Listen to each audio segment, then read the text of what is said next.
let's say before the pandemic, we were having lots of conversations about where is the supply going to come from to feed this, growing demand, which was a very strong linear trend, whether you went back 5, 10, 30, 40 years, it was a linear kind of 2 something percent uptrend. And we were having those discussions. And then we had the pandemic and we had the first fall in demand, for a long, long time. Right. But I don't think that that's solved anything. It's just given us some breathing room to ponder these things, which we haven't pondered. And so now I think some of these questions are coming back. But to go back to Central America, I think what's becoming really clear now is that period of very low prices in 2018, 2019 absolutely decimated coffee production in that region.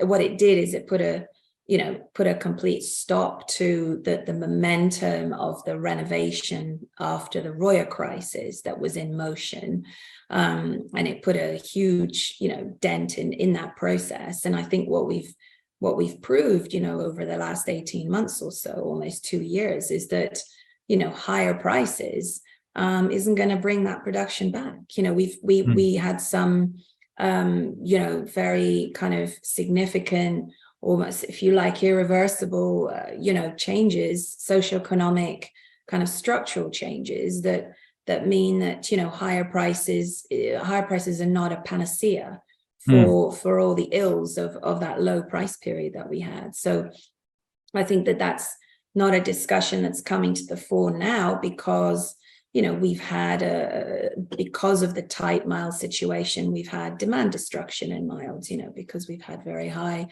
mild prices through the differentials and the exchange prices. So we have destroyed some of that demand. So that has happened, and that's given. So right now, of course, we're in a situation where we're not worried about the supply in the very short term of washed coffees, but I don't think it's a question that's going to go away. How are we going to